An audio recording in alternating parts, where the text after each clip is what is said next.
You are now listening to the Hot Take Hot Box.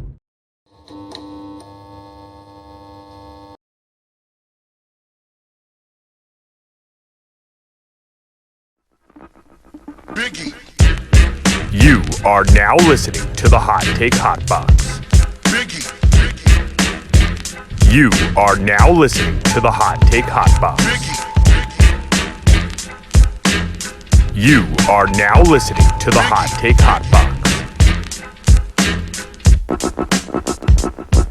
Ladies and gentlemen, that's right. Your eyes and your ears do not deceive you. This is the Hot Take Hot Box, and we are here to talk about everything under the sun involving the Philadelphia sports scene. And I am joined by Ty Capone. Ty, although you were in St. Pete's, your love for the Sixers and not the Phillies and not the Flyers, but the Eagles still persists. So, Ty, how you feeling today? I heard. I mean, we talked about you were at the pool today, feeling good. You know, enjoying the St. Pete's weather. The weather. Come on now. Hey, the weather. I was just watching The Ultimate Fighter, man, so I was hearing a lot of Wired boom, up. boom, look to me, do. So a lot of stuff like that. It was a good episode. Saw somebody try to kill his opponent. Yeah, was already, people Herb Dean haven't was seen like, you that know out what? there, like- Go ahead, throw it. I don't care. Herb Dean didn't give a fuck, so that's always fun. Pretty dull Wednesday. The sun has gone out. Has gone into hiding now. So thank God. But yeah, here we are. We're going to talk some Philly sports. Football season camp starting soon. Other than that, there's not really. It's quiet. But once we get rolling into the end of July into August, fantasy football mock season is going to be approaching. Oh yeah, I'm already hearing people doing them. Hopefully, we do not have any random injuries in the first day of camp or anything like that. But I'm sure something's going to happen. But until football season, we have a bunch of other. It's really not. There's not much actively going on. What is it? Just baseball, right? Just basically baseball, but there's always the rumor mill is always popping off this time of year. The people need stuff to talk about. Just another day in the association. So in the last 24 hours, Draymond Green has not only what do you say about Chris Paul? Pretty much called him a bum. Yeah, hates him basically. That he's like, I'm not going to just say he's cool because he's my teammate. It's like, oh, great, man. Fell for a fake Twitter account, NBA Sentinel, and told Jordan Poole's dad that it's on site. So it's just another day in the association, and that guy sucks, man. I mean, he really team Anthony Poole for sure. But he's such a good player. Like for what he does, like he plays his role great on the floor. But seems like he's friends with a lot of guys. Yeah, right? And people like him. Yeah, like LeBron, like all these different people around the league, they like him and they respect him. You obviously have to respect what he brings to the table on the floor, but he just sucks, man. I hate when he starts just doing all this on Twitter. He's like about to fight KG over some fake thing that wasn't even real. And KG's like, bro, what? Like KG probably popped on Twitter like, what, dude? Like, what'd you say fuck me for? Yeah, exactly, yeah. But listen, we got TBT starting up. Or yeah, who cares? Yeah, when I was younger, I used to like that shit, but who cares? I am such I'm turning into such an old man now that I just all that shit means nothing to me. Like Summer League, I guess because we sucked, I probably would if we were bad again and some of our meaningful players were playing in it. I probably would have a different thought. But Jaden Springer, 22 points a game, man. Don't sleep. Still can't shoot though. He still can't shoot. He's really not great offensive player at all, and he's just older than everybody. Yeah, and exactly. He's been in the league, so he knows kind of what it's like. Some of these kids don't even know what the fuck they're doing. They're just jacking shots. So Summer League is such horrible basketball. But let's get into what we're really here to talk about: the Philadelphia 76ers, not the Summer League Sixers, the Philadelphia 76ers. A lot has gone down since the last time we talked. The Sixers on their roster now have about 7 centers. I'm kind of kidding, but I'm not. I'm kidding with the number, but they have a dumb amount of big men now on their roster. Daryl Morey is going on radio stations telling you not to really nitpick and get too worried about the roster in July. Last thing I want to hear. Although I understand what you're saying, that's not good. That doesn't make me feel better. James Harden opted into his contract and then asked for a trade immediately, which is not surprising. I guess I'm kind of brushing over everything. I guess we should just start right away with James Harden. The conversation going into his free agency, his impending free agency, is that he was going to walk and we were going to get nothing. He was going to go to Houston, and that Houston had mutual interest and yada, yada, yada. But that turned out to be a complete bluff and a fraudulent sort of scenario, because Houston was never really interested in him. And why would they be interested in an over-the-hill point guard who still thinks he's that guy, who is not a good, really, I mean, I know people say, oh, he's a good teammate. Like, being a good teammate is one thing, and being, like, a cool guy to hang around with is another thing. Like, I think that's what James Harden is. He's probably, like, cool to hang out with, and you don't, like, he's a good guy in the locker room because he doesn't really, like, cause any problems or anything like that for the most part, but also, you're not really a good teammate if you're going to strip clubs till 4 a.m. The day before a game, or, you know, and I don't know, you know, you could, oh, that's not confirmed, or that you don't know that happened this year, but we know this guy's past. We know who James Harden is. You're not going to tell me that something like that hasn't happened before, or happened this season. I mean, Doc Rivers was literally getting into it with him during team meetings this year, like calling him out, basically, like, yo, James, we're going to need you to kind of like hone it in here, like tighten it up a little bit. And Sam Cassell too. Yeah, and just, you know, James Harden is the kind of guy, he does not want to be involved or hear from people who may push back on him a little bit or tell him that he's not the greatest. And listen, that guy thought he was going to get paid this season. He thought he was going to, you know, he took the pay cut and that he was going to be rewarded with a big fat contract no matter what happened. Thought he was going to get a 4-year max deal.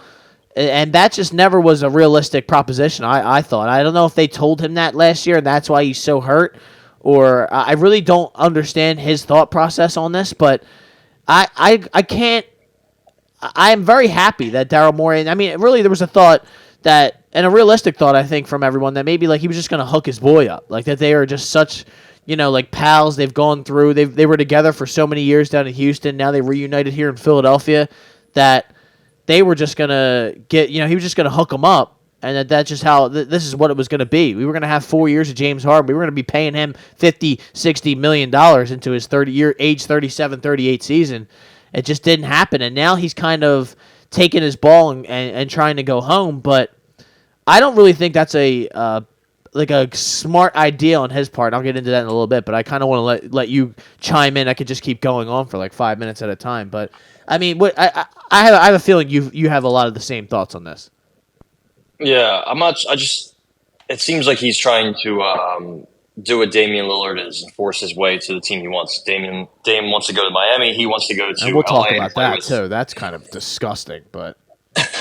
So I just pulled up a Bleacher Report, man. It seems like maybe I was just young, but at the time they were like the mecca of sports journalism and media. They've just fallen off pretty hard, I should say. So there's a 14 blockbuster trade offer or deal or idea Bleacher Report has proposed, with the Heat getting Lillard and Marcus Morris, the Clippers getting Harden and PJ Tucker, the Sixers getting Tyler Hero, Caleb Martin, Robert Covington, and 2 seconds from the Heat, and the Blazers get a bunch of picks and a bunch of players. What do you think? Why would the Blazers do that? The Blazers would get a 2027, 2029. I can't believe these are the years that we're trading picks. Unprotected first from Miami, 28 and 30 unprotected first from the Clippers, Kyle Lowry, Nick Batum, Nikola Jovic, Kobe Brown, Amir Coffey, and Jason Preston. It's a lot to get back, right? It's a lot of slop. It's a lot of slop, but if I'm them, I need something of tangible value. And I also, as Sixers, I don't know why the hell you would do that.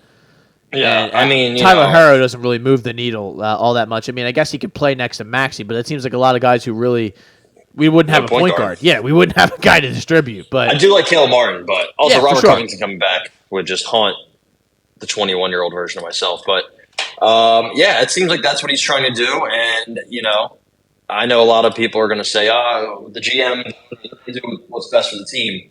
Yeah, maybe, right? I mean, if nobody else is out there biting, or the offers that you're getting back aren't good, like you kind of have to, make a decision. And it's tough, man. It's really tough. I never know what the right choice is, or what the right move is, or who to side with. If Harden wants to go, then I would trade him.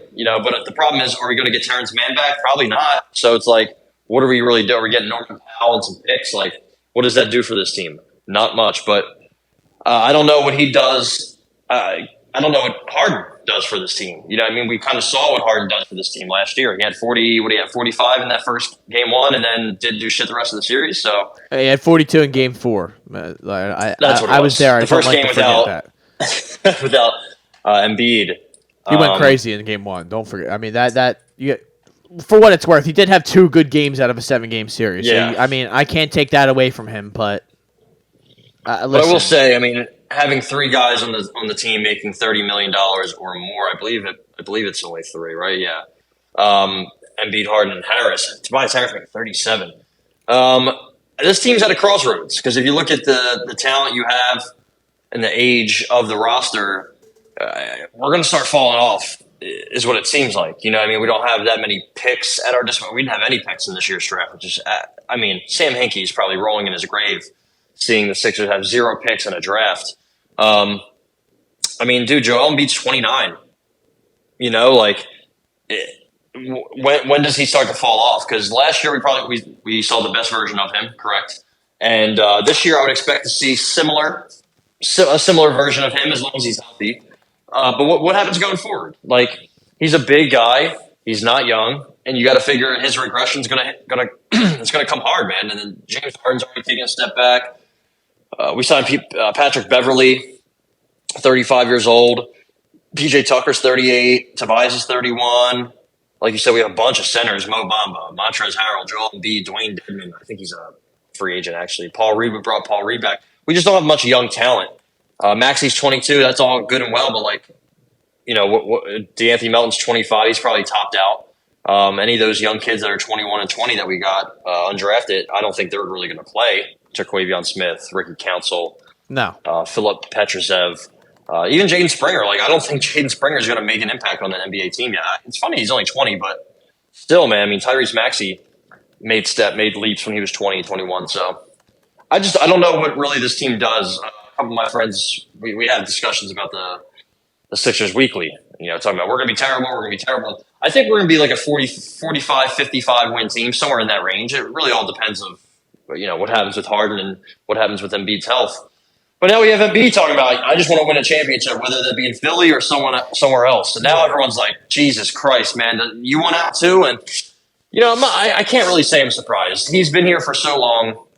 He's endured a lot. The first couple of years, he didn't even play. Where was he at? He was in the Middle East, recovering, trying to do some new procedure with his foot. He's really gone through hell and back. And, he has the city in the palm of his hands. He always has.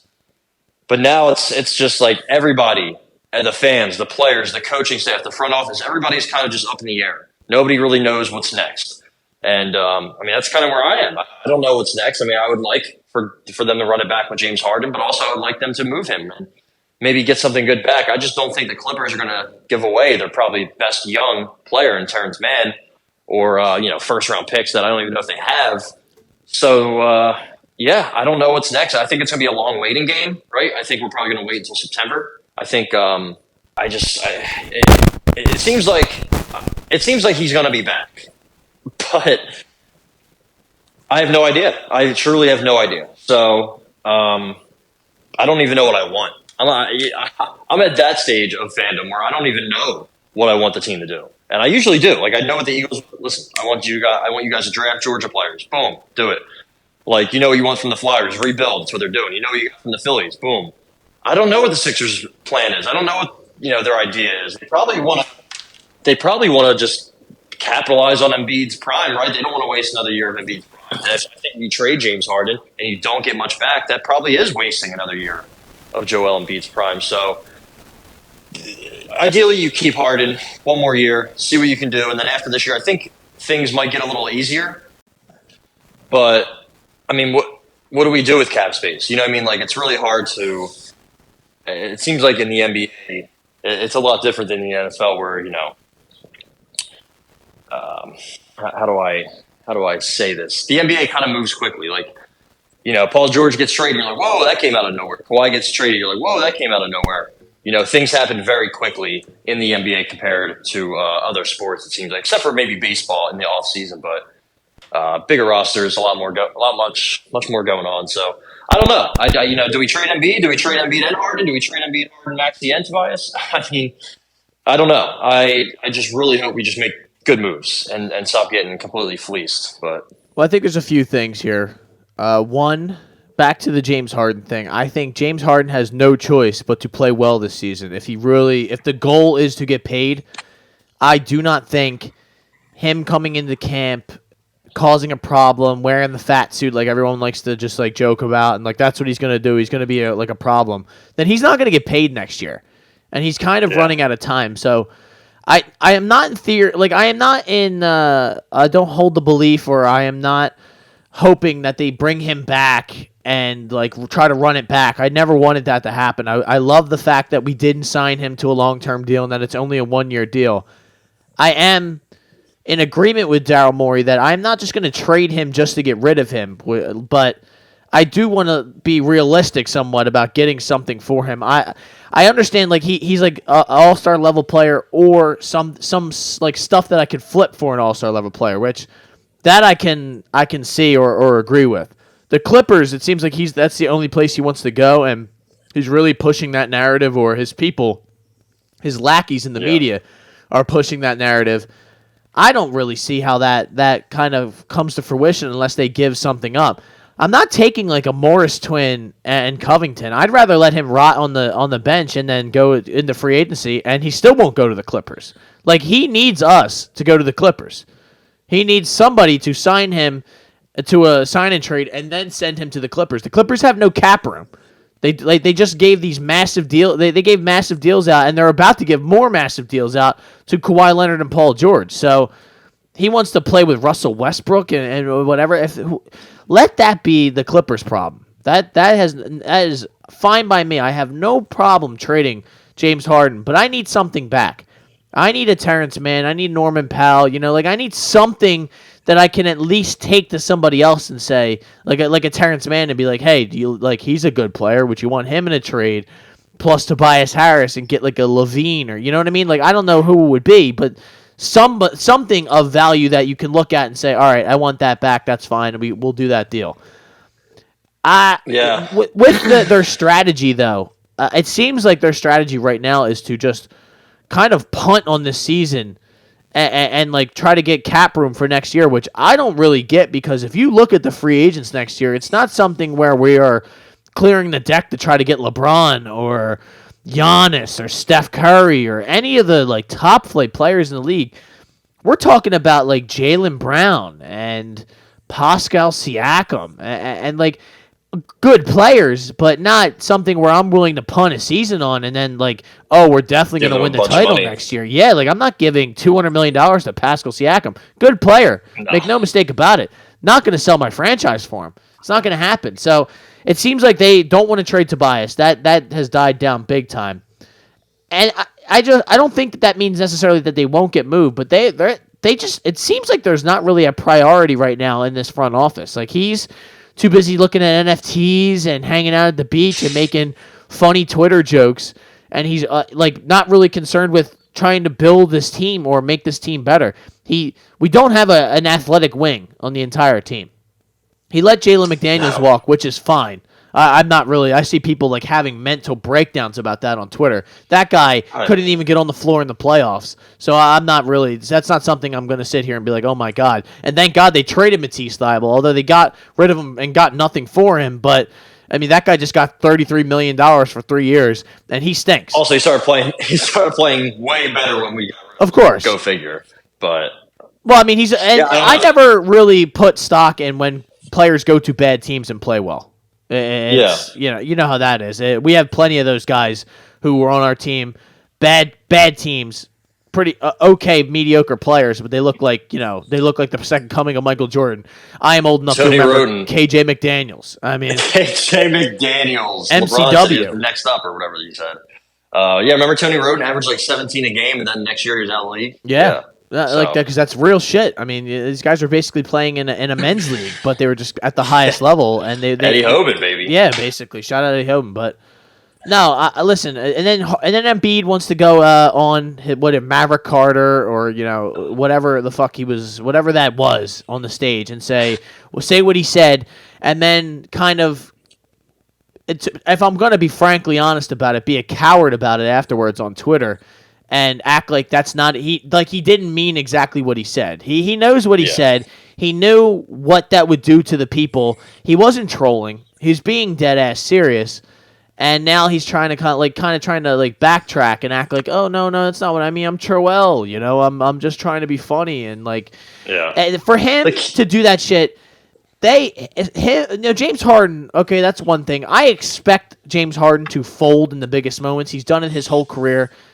Joel should be getting that kind of same verbal treatment from the media and everyone because he folded in Game 7, and I get. Everyone likes to use the excuse that he's hurt. He was hurt this year, but he is hurt every single season come the playoffs, no matter what.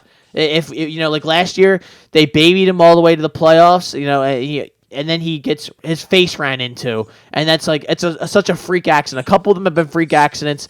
Seems like they all are freak accidents, but no matter how it happens, you're still always hurt, no matter what. So, but he's so reckless that the freak accidents aren't really freak accidents because of how he plays and how he maneuvers his body. He's always crashing hard. There's no reason you should be Scott Hartnell of the NBA. There's just no reason for that. I mean, look at some of the other guys that are big and that are big and athletic. You know what I mean? Mo Bamba, this is not a great example. He's a big athletic guy. Is he always on the floor? No. Is Jokic, who's not as athletic, but is he always on the floor? No.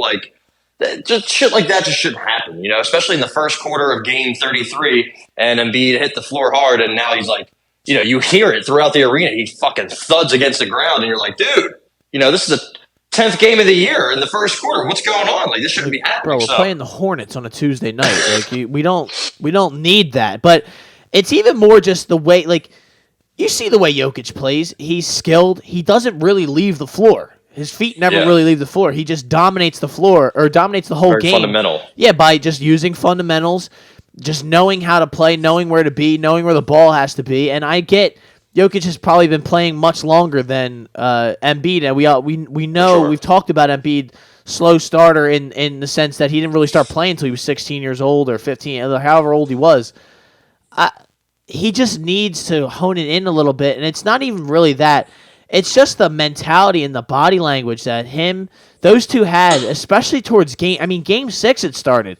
At the end of that Game 6, they just both looked like they wanted nothing to do with what was going on there. Game 4, at home, right? PJ Tucker at home is screaming at Joel Embiid, basically we need you to snap out of it.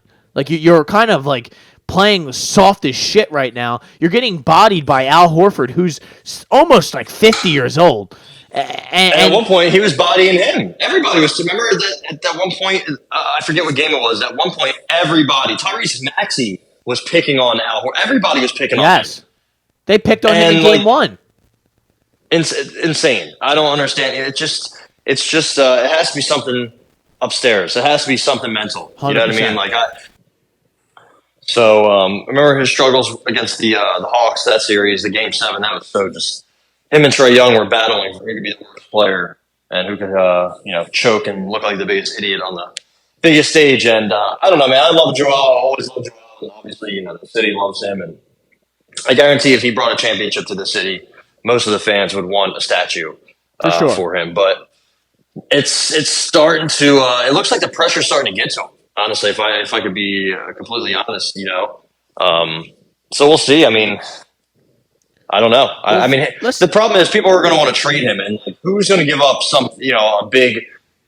Listen, whatever his value is, his fair value, whatever it is, we're not going to get that back for a 30-plus-year-old injury-prone center. You know what I mean? So that's probably not the move. But if we do want to rebuild, which again, I don't know. I just don't know. It all goes back to my mass confusion for this entire organization and the fans. Nobody knows what to do. There's no vision. There's no path forward. There's no way that, like you said, could get proper value. Back for him. There's no way that you could really there's just no remedy right away that any of us can see.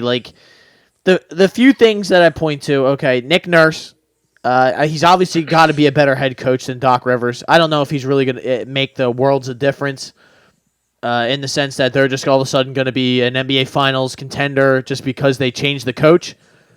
But, I mean, you would agree that's a positive, right? So maybe Tyrese Maxey takes that next step. He becomes that point guard that we, always wanted him to be and becomes that superstar that all these people talk about and how he's going to be so great. Other than that, I really don't see how the team gets much better, without a big move, without a James Harden move that kind of shakes this whole thing up and they're able to get a Zach LaVine or somebody like that, which I am not, honestly, the biggest LaVine fan in the world.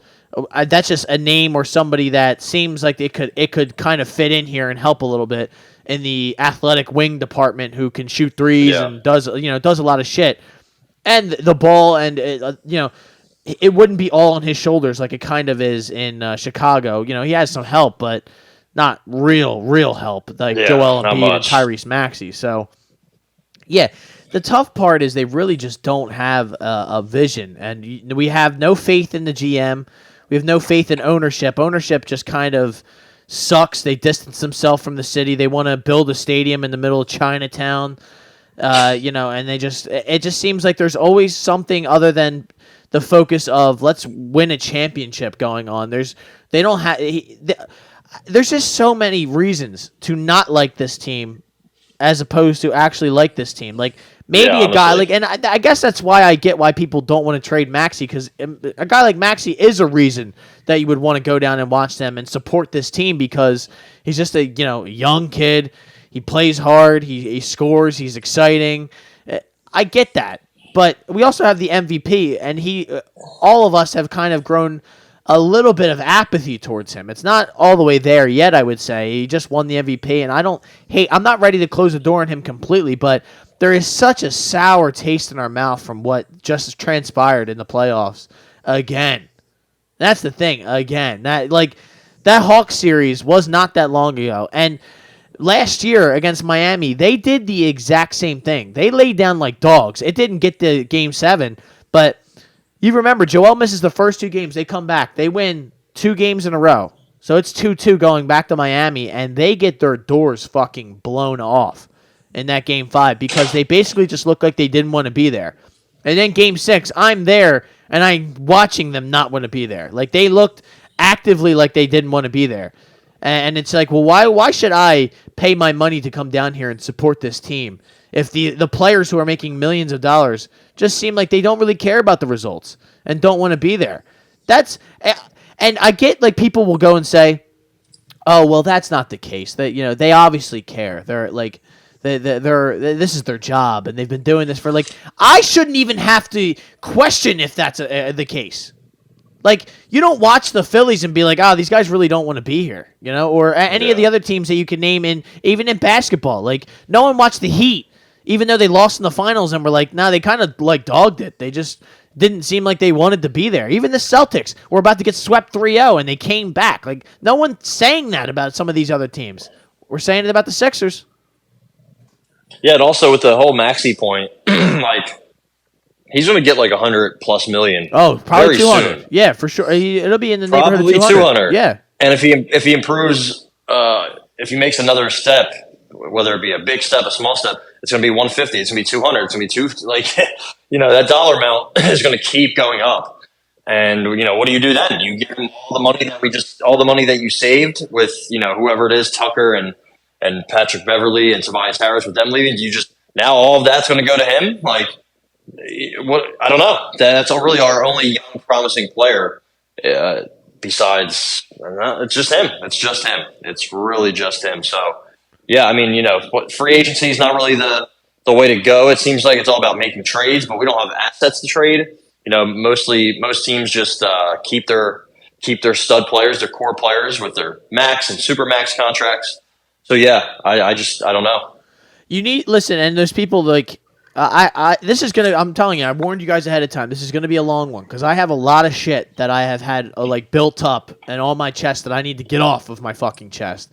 You people out there need to stop clinging on to Maxey as well. Like the theory, I get now that it's not really real, but the Damian Lillard thing, like that is the guy that we need. All right, we need a guy who is kind of somewhat able to take that alpha role away from Joel Embiid and will take ownership upon, okay, I will shoot the shot at the end of the game. I will make sure that we, we take care of business at the end of the game. There'll never be a doubt that I'm playing hard or that I'm engaged or that I'm locked in. I won't just kind of chill for a deciding Game 7. I get loving Maxey, but this team needs a superstar, and the only way to acquire that guy is through a Tyrese Maxey. So I understand not wanting to trade him, but I don't understand trading him for someone like Damian Lillard is out of the question for you. Then we are truly never going to win. By the time Tyrese Maxey becomes the player you want him to be or need him to be, Joel Embiid will be broken down and he will be done. So it's really, you can't rebuild around Tyrese Maxey. I hear some of you say that. That's not real, guys. He's not that kind of player. He will put up a lot of empty stats. He is not the best player on a championship-winning team, nor will he ever be. There's not a lot of guys that are, okay? So you need to be realistic about this. You have the reigning MVP on your team. You need to surround him with not just, I see all these people like, well, look at these teams. The Nuggets had such a better roster and more depth and all that. They did. But they also had Jamal Murray, who had out-of-body experiences in games, in the finals and games against the Lakers where he made like 7 threes in a quarter. Like, you need that other guy. You need a co-star. You need the Robin to someone's Batman. That's a real thing. You do need a whole team. That goes without saying. But the Sixers had a good enough team this season where they could have competed with the Miami Heat, and they were obviously competing with the Boston Celtics. They weren't that far off. But the fact that now I don't say that to say that, oh, well, you can run it back and it'll be there. The reason they're far off is because their top 2 guys laid down, man. And their point guard had no juice at the end of it. There shouldn't even be people coming out like Spike Eskin saying that someone told him, which I don't know how Spike Eskin found this out, but that's another conversation for another day, that he was told that people knew right when they walked in the locker room that he was going to have a bad game. That being James Harden. Like, are you fucking kidding me? Like, how is that even a thing? It's Game 7, bro. I would be like foaming at my locker, right? Like ready to go. Like the problem would be he played too hard, or he like he was too psyched up. Like this guy seems like he's walking into a funeral every time there's a big game. And really, at this point, what is the stress? Everyone already thinks you're a choke artist. You might as well just let it all hang out. But you see the way he played in that Game 7, it was a disgrace, and it kind of plays out that way. But I don't know, Ty. I guess I could sit here all day and go around about. I guess the Damian Lillard, I just want to talk about that, how that guy has kind of ruined his credibility and all the good grace that he built up through the 10 years or so in Portland has kind of like dissipated and kind of evaporated because his agent is strong-arming the Blazers and forcing them to trade him to Miami for peanuts and scraps, which is kind of, it really is disgusting. It's one of the things that I hold against Claude Giroux, which I know that's kind of a deep cut for some people who don't really like hockey, but Claude Giroux had a no-trade clause towards the end, and he basically forced his way to Florida, and we were not able to negotiate a trade or create a bidding war with another team so that we could have, run it up a little bit. I mean, I get you wanting to go to a place, whatever place you want to go. If you want to go there, you want to go there. That's right. That's why you have a no trade clause. But you are doing your team that you've been with for 10 plus years. You're doing them dirty on the way out, and there's no way. And I get you like. I hear all these people say, well, they should do right by Dame. Like well, look at all he did for the Blazers. They should help him out. And it's, well, why don't you help me out too? Like, why don't we fucking help each other out? Give me one more team that I can negotiate with, that that you will like, that you're not just shitting on saying, well, I won't go there. I'm not going anywhere but Miami. I can't get anything then. Why would they even they're not going to trade Bam Adebayo to us, which is obviously what they want. They don't want Tyler Herro. So help us out. Help me help you. And I don't like when these athletes do that at the end of their run. And then it's just like, well, all these people are like, well, the NBA's watching. If they do him dirty, then players aren't going to want to go to Portland. Who the fuck wanted to go to Portland anyway? Like that's not a real thing. That's just a fake thing that they're trying to make these fucking people feel bad. Like, just do your thing, man. I wouldn't trade Dame unless I got whatever I wanted, and I'll make him sit out because Portland has no incentive to trade him right now whatsoever. Like if he sits out, they still tank again, and like it's the same thing. It's the same result.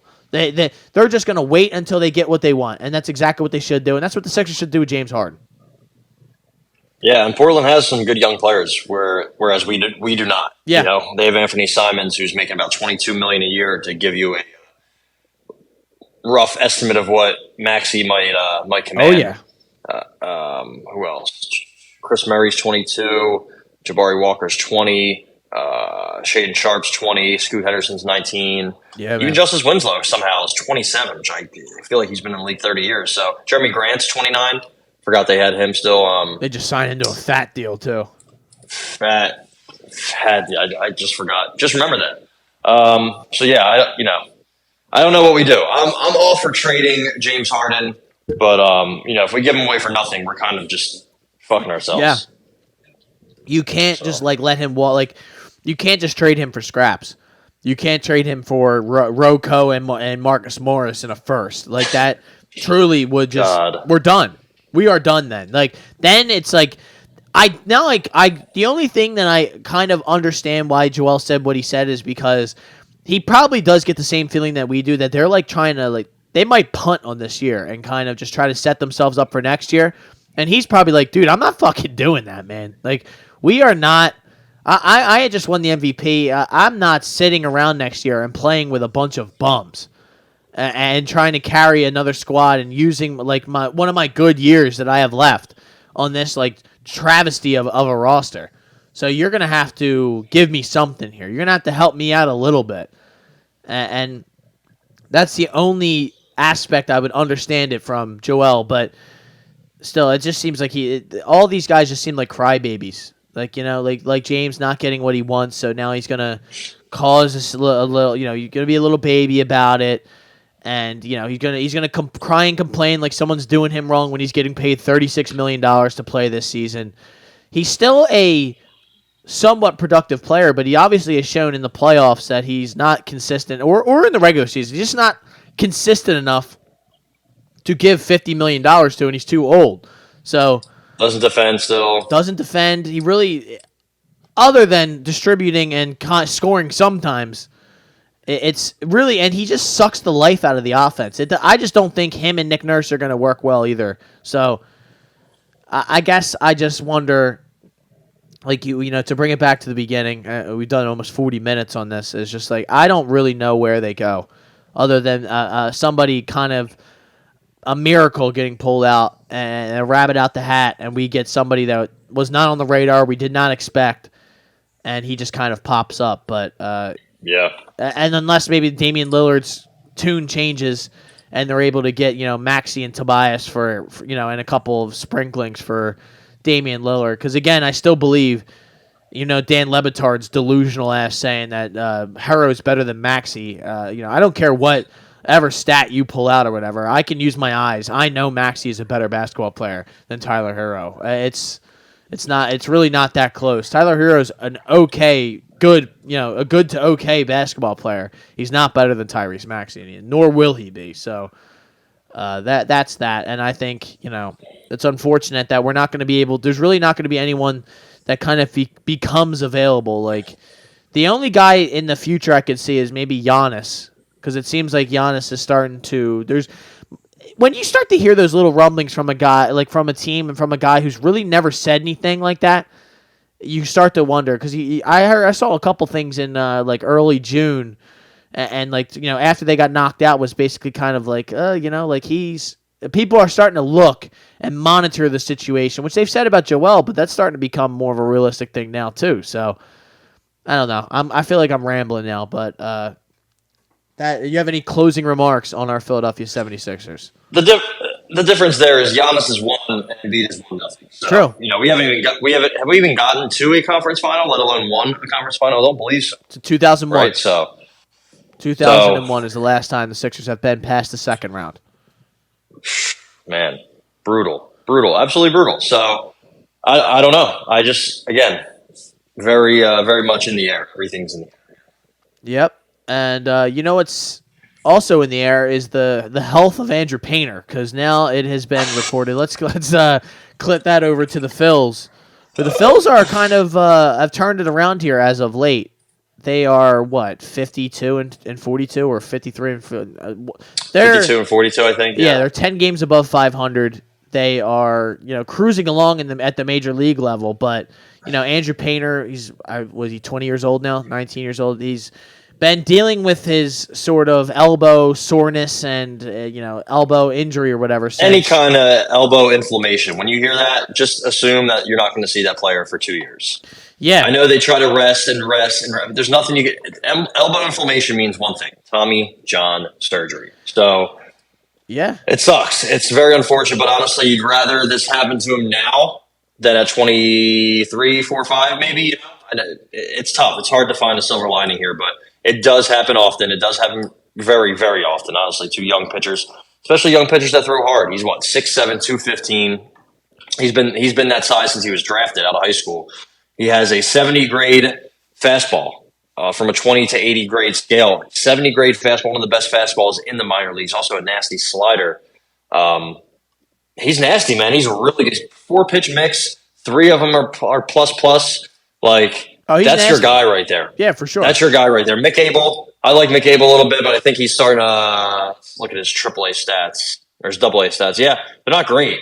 But he's still getting some swings and misses. The hitters aren't really crushing the ball off of him necessarily. So, I mean, their farm system is not good. I see people saying, like, can we trade every team pretty much?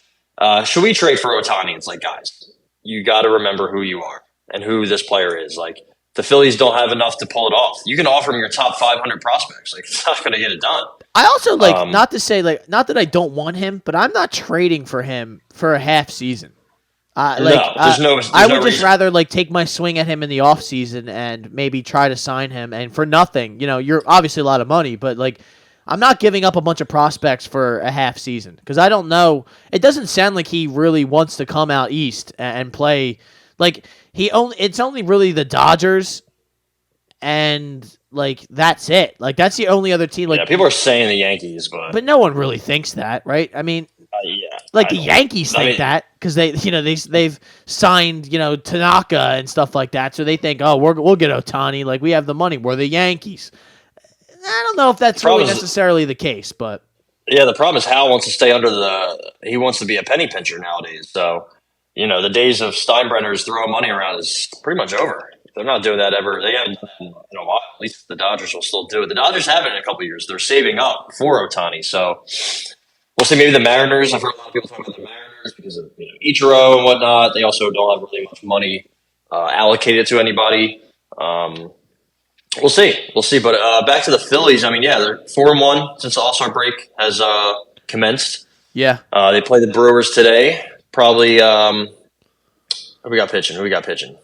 I believe it's Christopher Sanchez, if I'm not mistaken. I don't know that for sure, but listen, the thing with the Phillies, the big talk was that they needed a 5th starter and that they needed good starting pitching. Nola gave you a great game last night for him. Nola, for what it's worth, has pitched late into these games and has given your bullpen a rest and days off when he's pitching.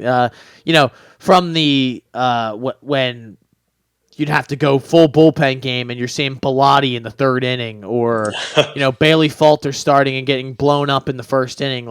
At least guys like Nola, a guy like Christopher Sanchez gives you 5 solid innings usually. Wheeler has not been too great this season.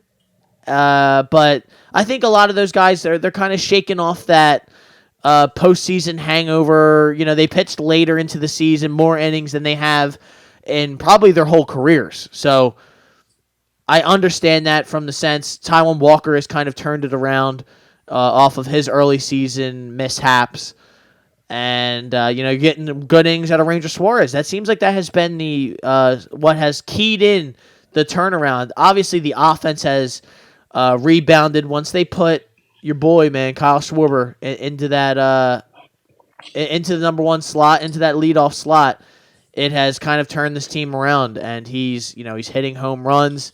He's producing, so it's just another bat that is producing.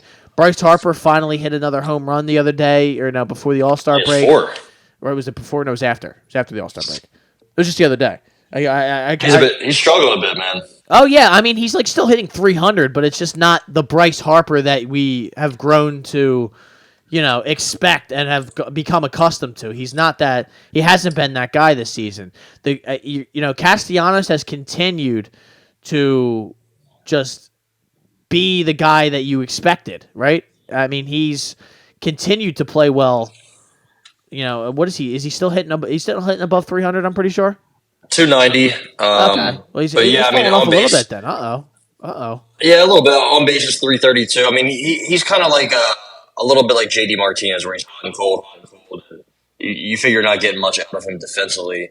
I mean, their lineup in general, as a whole for the whole year, is just not producing great numbers. No. I mean, JT still hit 240, like 247. So. Yeah, his JT's on base is 306. Trey Turner's on base is 303. It's not good, man. I mean, Kyle Schwarber's still, his average is going to be low. It's pretty much, what you're getting with Kyle Schwarber. The thing you have with Kyle Schwarber, he's got 26 home runs. Nobody else has more than 13. So, yeah. If people are saying, hey, we don't want Kyle Schwarber, take Kyle Schwarber off this team. You might be one of the worst power hitting teams in the league. Yeah. Trey Turner's slugging percentage is under 400, man. That is brutal. He's been awful, man. So, I'm looking at their guys now, like weighted runs created plus, the average is 100. They have a lot of guys just around 109 for Stott, 118 for Marsh, 86 for Turner, 102 for Real Muto. Like, it's just, Alec Baum, I know people love him. I'm not sure, he's just average to me. Yeah. And then you got a couple guys like Josh Harrison, Darren Hall, Cody Clemens. Those are just, AAA players. So, yeah.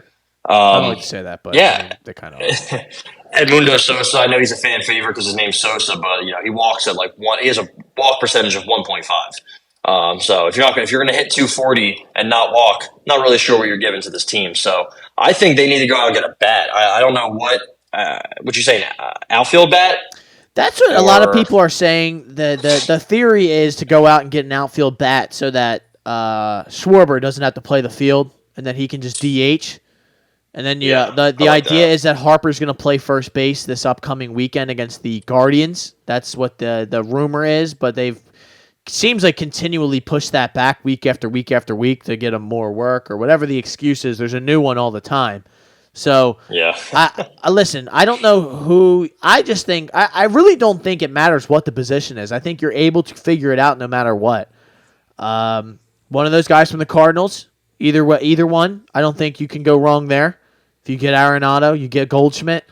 I don't know if they're going to be available or not. I mean, the theory is that they are because it doesn't seem like they are going to be in contention of any sort. Would you agree? I think the Cardinals are cooked. I think I've never been high on them. They're 42 and 53, so I mean, I don't see. Yeah, 10 games back. They're closer. I mean, they're probably going to be in last place soon if the Pirates. I mean, talk about a fall from grace. The Pirates are just. Yeah, that was. The thing with St. Louis is playing pretty well lately. They've won 4 in a row, 7 of their last 10. Maybe if they get closer to 500, they won't sell, but they probably should. I mean, Arenado and Goldie are both getting up there in age, so they have the Cardinals do have a lot of pretty good. Not a lot. They have a couple good young prospects, good young players. The problem is, like, what do the Phillies have to offer other than Andrew Painter, who's now shelved for 2 years? You're still not going to trade him, but teams are also not going to really want him. Yeah. Not that they wouldn't want him, but, for a guy who's just got announced that he's getting Tommy John, I just think that's a team. Nobody wants him involved in the trade. Right? He's pretty much off. Yeah, I don't think I'd really want to trade him, and now that his value is lower, I don't really want. Yeah, I'm not teams aren't going to want to trade for him for Soto, and you're not going to give him up for somebody that's not Soto. You know what I mean? So, other than him, though, I mean, they have 2 top 100 prospects: Mick Abel, Justin Crawford.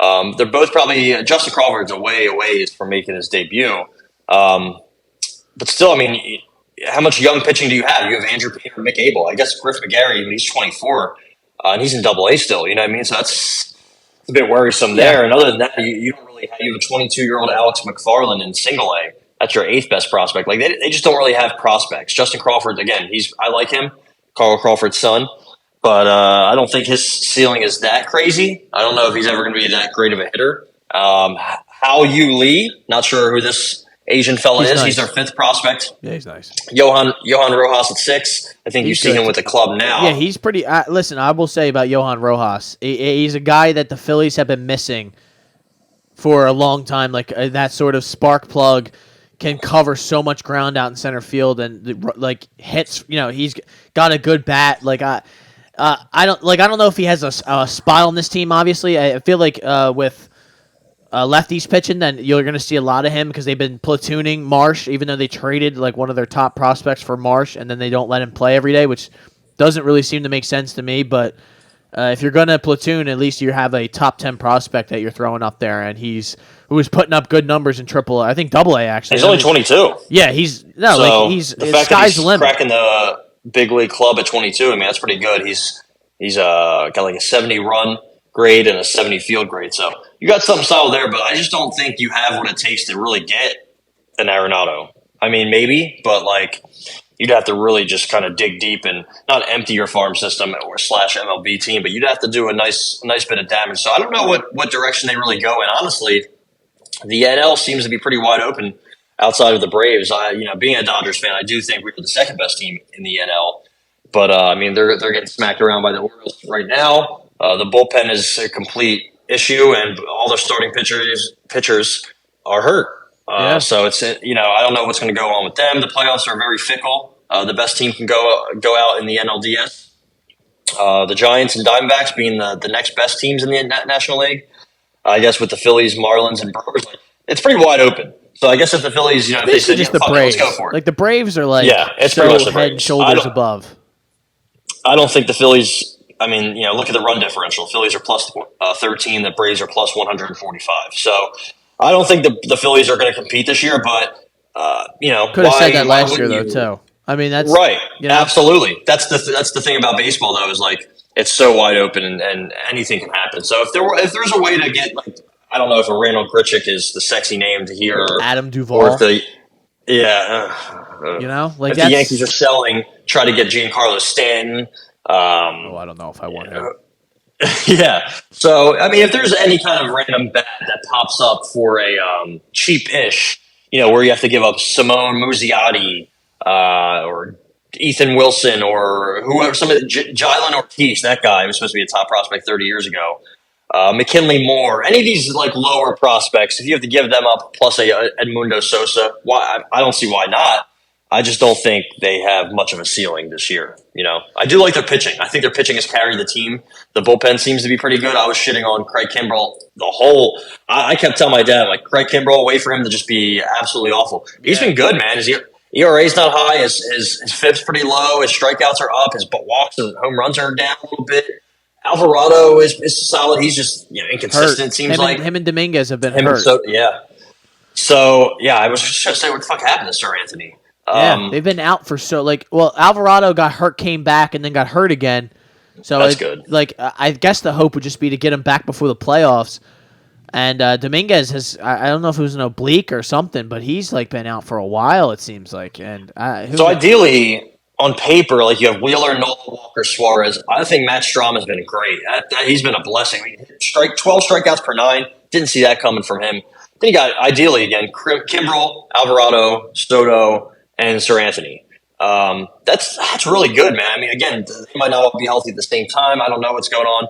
But at the very least, if you can have like 8 solid arms that you can rely on and count on and that are talented, that's good, man. Like, not every team has that. I mean, the Braves don't even have that many, So the problem is, man, they don't have many bats. If you look at their position players, there's only 3 players just haven't performed. That's the big thing. No. Like a lot of those guys just have not stepped up, and I think that, like, you're right. Like when you focus it down and you kind of just go through the whole team, you're like, well, they just need a bat, and it's just like it's not like I was just saying earlier. Like, it's not really a position thing. It's like you got to they have to fit in. Like you can't just get like a second baseman or shortstop and be like, well, like we'll figure it out. Like he has to fit in somehow. But it's either a corner outfielder, one of those corner infield position sort of guys, even if it's a rental or whatnot. Like I don't know, like is CJ Crone still a thing? Like is he like that? I thought he was hurt, but I don't even know. That's what I'm saying. Like those are the conversations that were happening early in the season. Christian Walker, but the Diamondbacks are good, so they're not going to trade him.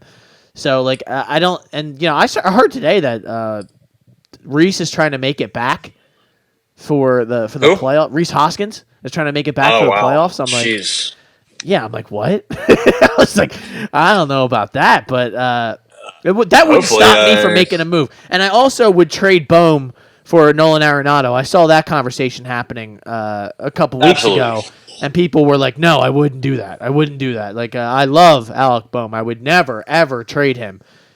Yeah, you're out of your mind. You're fucking delusional. Let me just say that. You don't miss out on an all-time great player, one of the greatest third basemen to ever play the game for Alec Bohm. As much as I think he's a solid player, but he has not like shown those leaps that we have expected. For as big of a guy as he is, he's only got 9 home runs. He's hitting 280, which is he's always going to do that. He's always going to hit for average, but if he played second base, it'd be different. He plays one of those power positions that we need power from, and we don't really get it. So I'd love to get like a first baseman and not have to worry about, like, you could put Bohm at third and you don't have to give too much up for him, but I don't know if that player's real. So yeah, that's the unfortunate thing about all this. I just don't know who they would get. I'd obviously, like all the names you say, I'd love to get Juan Soto. I'd love to have a guy like that. I don't care what the price is. I would probably trade all of those people, whoever it is. I wouldn't trade Trey Turner though. I saw that Joe Giglio saying that he just has a field day trolling people in the afternoon. So, what we do need is just, it doesn't really. I know people say a right-handed bat. I think a right-handed power bat in the outfield, like a corner outfielder. He doesn't fit that mold, but I wouldn't stop me either way. I just think we need another solid bat to kind of. We need to be able to take Edmundo Sosa out of the lineup. We don't need to have lineups with Edmundo Sosa in there. That's my opinion.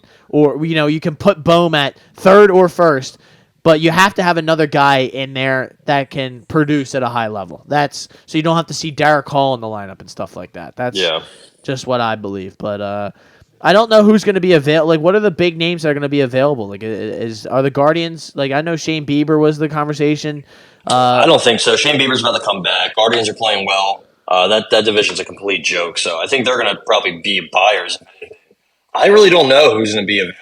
I mean, it's the trade deadline. What, end of the July, or is it August 1st? I don't know. I thought it always was, but then they moved it up. Like I really don't know. I assume it's the end of July, early August. I don't know what the exact date is for the trade deadline, but maybe Blake Snell. If the Padres want to move anybody, I really don't think Juan Soto is going to go anywhere. But you never know. Otani, we'll see. Art Moreno, the Angels owner, is a complete just idiot. Doesn't know what he's doing. Marcus Stroman, Cody Bellinger. August 1st, by the way. Josh Hader. Anybody on the White Sox? I don't know. Not anybody on the White Sox. Luis Robert isn't going anywhere, but Tim Anderson might. Tim Anderson, 0 home runs this year. So yeah, he's been really bad.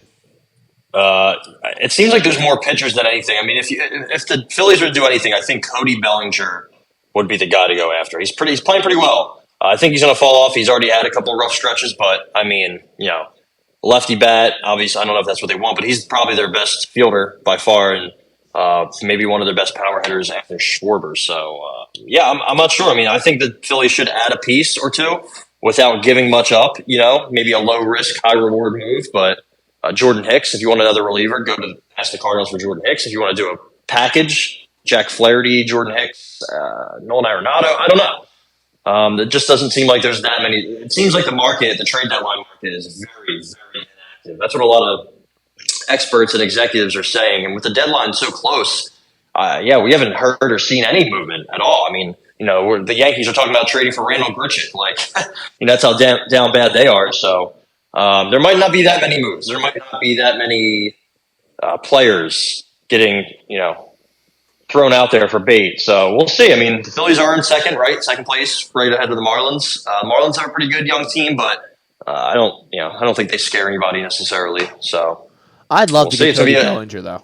I am with you on that because he fits the mold. Like, he probably wouldn't be that expensive. He's a 1-year rental, sort of, right? Like, he only signed a 1-year deal. So, yeah, like that would fit in perfect. Whether he's left-handed or right-handed, I just think that's the kind of guy we should look for. But I don't know whether he's going to be, like, that great. Like you said, like, who knows if he really like pans out like that. But it's crazy to see David Robertson. Like, I'm reading a list of like players who might be available, like Josh Hader, David Robertson, Max Scherzer is going to be available. They're saying like it's a possibility. The Mets are going to sell off everyone, which I don't blame them to.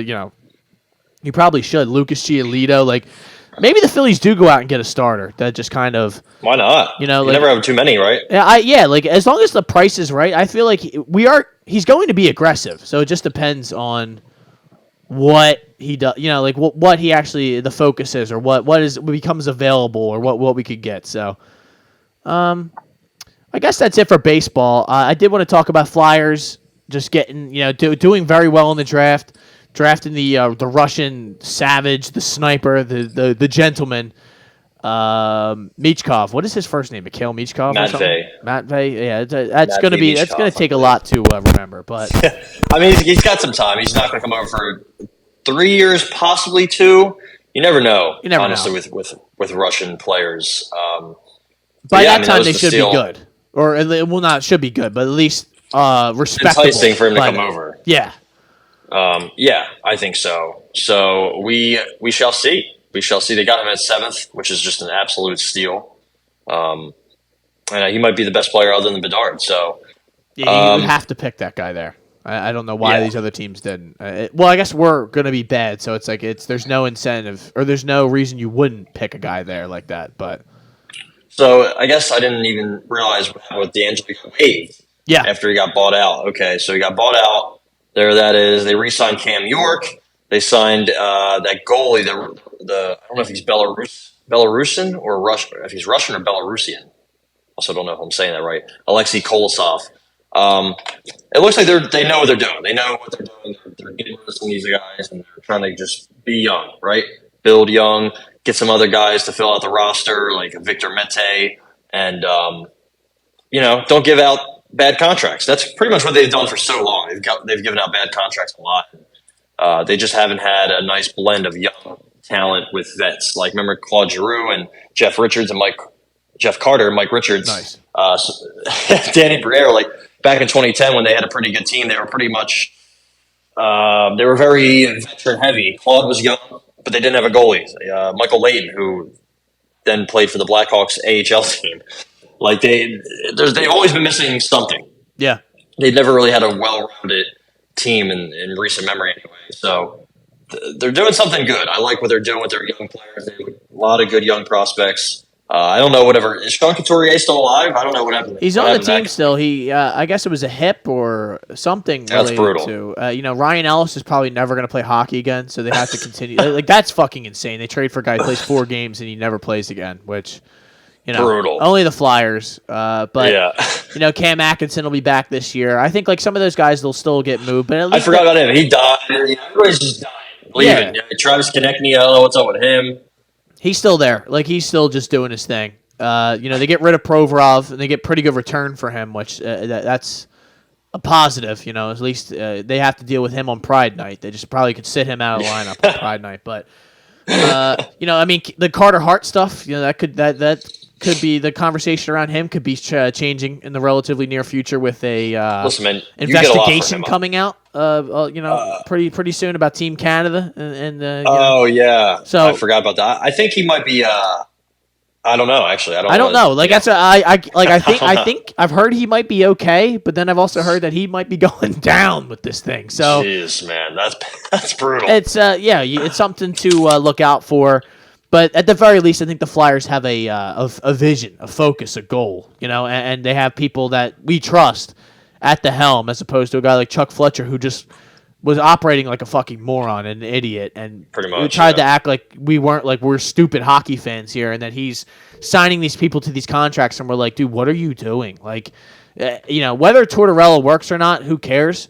But it's just like the players that he would sign, these just bruising morons. So it's like, oh yeah, remember the Broad Street Bullies? We're like, yeah, dude, but we suck, man. Like those teams were good. Nobody really cared whether they beat people up or not. It was the fact that they were good and they were beating people up. We just wanted to see good hockey. We want to see a team that we respect and that's not horrific and a joke.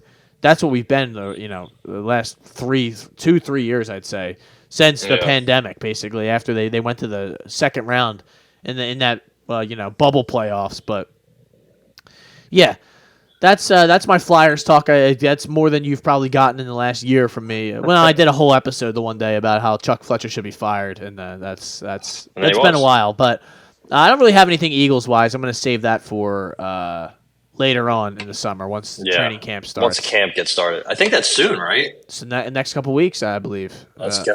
So that's something to look forward to, baby. But this has been the Hot Take Hot Box. It is good to be back, man. We did a lot of Sixers, a little bit of Phillies, and a sprinkling of some Flyers. But I want to do this. I really do want to do these more often. I love. It's tough to do at this time of the year. It really is. That's the thing. I just I don't want to sit here and waste your time. But maybe next week I might. I haven't updated my top 10 power rankings of Philadelphia athletes in a while. Which that was always a list I like doing. Pound.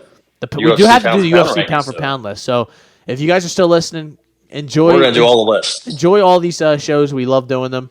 There's another one coming out on Friday, a UFC full breakdown of UFC London, which we're doing it again. So, ladies and gentlemen, thank you for listening. This has been the Hot Take Hot Box. My name is Matt McSweeney. I'm Ty Capone, as always. And as always, listen, ladies and gentlemen, make sure you flush twice.